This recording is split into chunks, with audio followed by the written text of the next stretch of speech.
ગૌરી વ્રત મોળાકત વ્રત 2026 ક્યારે છે? 24 કે 25 જુલાઈ. વર્ષ તારક ચિહ્ન 2026 માંગ ગૌરી વ્રત મોળાકત વ્રત નો પ્રારંભ શુક્રવાર 24 જુલાઈ 2026મી થાય છે અને સમાપન સોમવાર 27 જુલાઈ 2026 ના રોજ થાય છે. ઘણા પંચાંગોમાં તારીખને લઈને ગેરસમજ થાય છે, પરંતુ ગુજરાતમાં પ્રચલિત અમાવાસ્યાન પંચાંગ મુજબ ગૌરી વ્રતની શરૂઆત 24 જુલાઈ 2026મી માનવામાં આવે છે. 25 જુલાઈ વ્રતનો બીજો દિવસ છે. ગૌરી વ્રત મોળાકત વ્રત 2026 ક્યારે છે? શુભ મુહૂર્ત, પૂજા વિધિ, મહાત્મ્ય અને વ્રતકથા. મંગળાચરણ. ઓમ શ્રી ગણેશાય નમઃ. ઓમ ગૌરીપુત્રાય નમઃ. ઓમ હ્રીં ગૌર્યૈ નમઃ. જગતજનની માં પાર્વતીને નમન કરીએ છીએ. જેમણે કઠોર તપ કરીને ભગવાન શિવને પતિરૂપે પ્રાપ્ત કર્યા, તે માં ગૌરી આજે પણ કુંવારી કન્યાઓને મનગમતો જીવનસાથી અને સુખી દાંપત્ય જીવનનો આશીર્વાદ આપે છે. ગૌરી વ્રત શું છે? ગૌરી વ્રતને ગુજરાતમાં પ્રેમથી મોળાકત વ્રત પણ કહેવામાં આવે છે. આ વ્રત ખાસ કરીને કુંવારી કન્યાઓ દ્વારા કરવામાં આવે છે. આ વ્રતનો મુખ્ય ઉદ્દેશ્ય છે મનગમતો અને ગુણવાન પતિ પ્રાપ્ત થાય, લગ્નમાં આવતા વિઘ્નો દૂર થાય, જીવનમાં સુખ સમૃદ્ધિ આવે, માં પાર્વતીની કૃપા પ્રાપ્ત થાય. આ વ્રત દરમિયાન માતા ગૌરીની આરાધના, ઉપવાસ, જપ, પૂજા અને જાગરણનું વિશેષ મહત્વ છે. ગૌરી વ્રત કેમ કરવામાં આવે છે? પુરાણોમાં વર્ણન છે કે માતા પાર્વતીએ ભગવાન શિવને પતિ તરીકે મેળવવા માટે અનેક વર્ષો સુધી કઠોર તપ કર્યું હતું. તેમની અડગ ભક્તિથી પ્રસન્ન થઈ ભગવાન શિવે તેમને પત્ની તરીકે સ્વીકાર્યા. આથી આજ સુધી ગૌરી વ્રત કરનાર યુવતીઓને પણ સારા જીવનસાથીનો આશીર્વાદ મળે છે એવી માન્યતા છે. ગૌરી વ્રતનું ધાર્મિક મહત્વ. આ વ્રત માત્ર લગ્ન માટે જ નથી. આ વ્રત કરવાથી ઘરમાં સુખ શાંતિ રહે, પરિવારના વિવાદ ઓછા થાય, સંતાન સુખ મળે, વૈવાહિક જીવન સુખમય બને, મનની ઈચ્છાઓ પૂર્ણ થાય. ગૌરી વ્રત 2026 શુભ મુહૂર્ત.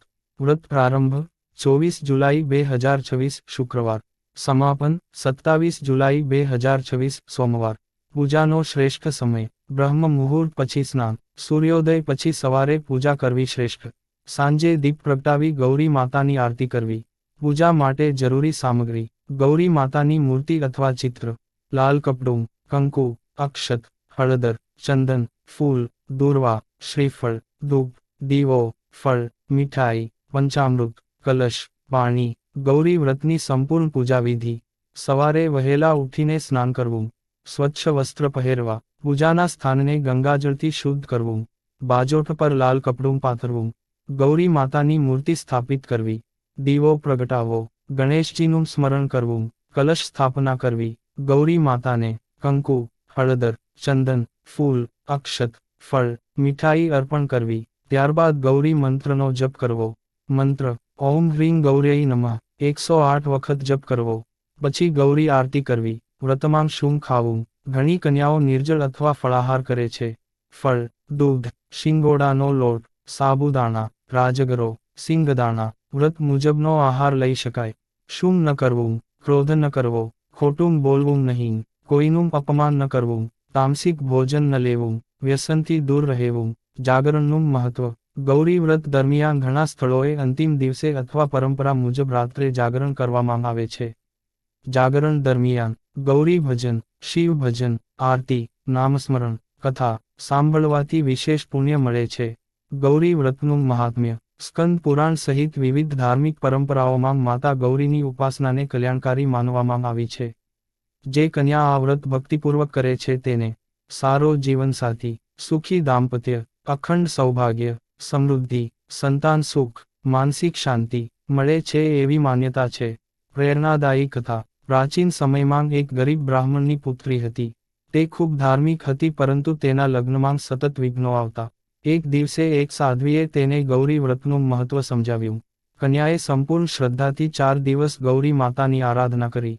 તે દરરોજ દીવો પ્રગટાવતી, ગૌરી મંત્રનો જપ કરતી અને ગરીબોને દાન આપતી. થોડા સમય પછી એક સદાચારી, વિદ્વાન અને સંસ્કારી યુવાન સાથે તેના લગ્ન નક્કી થયા.